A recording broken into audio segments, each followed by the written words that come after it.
Alright guys, Jake here, bringing you a quick deadlift breakdown tutorial because I think it's one of the movements that is so crucial, but it's also one of the movements that a lot of people just can't really get the hang of. And so I want to just walk you through a few simple setup steps that you can incorporate to immediately get a better deadlift.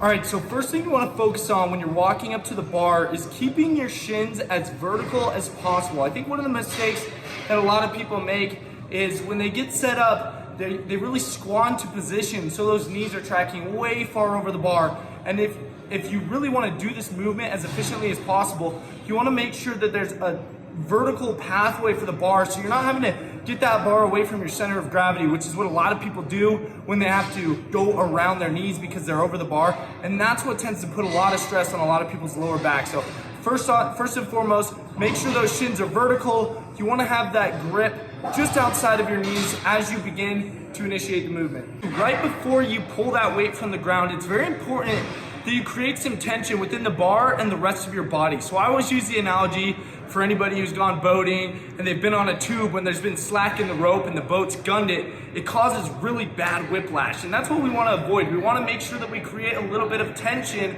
before we try to yank that heavy amount of weight off the ground. And so start with the bar and just actively start driving those feet through the ground. Before you actually try to pull the weight up, grip the bar really tight, brace your abs, brace your back, retract your shoulder blades, drive those feet through the ground, and make sure your body has a good amount of tension before you actually initiate the movement. That's very important. All right, step 3, once you bring that weight up, you want to focus on driving your hips into the bar. You really don't want to arch your back excessively, but you want to keep that core engaged and push those hips in, really getting your glutes activated at the top of the movement.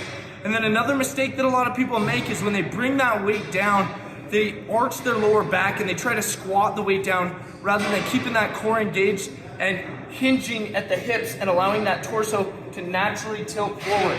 So rather than arching the back, you keep the core engaged, brace it like somebody's about to punch you in the stomach, and then bring that down to the starting position. If you do that, you're gonna feel really good throughout the movement. You're not gonna feel that tension in your lower back like a lot of people do.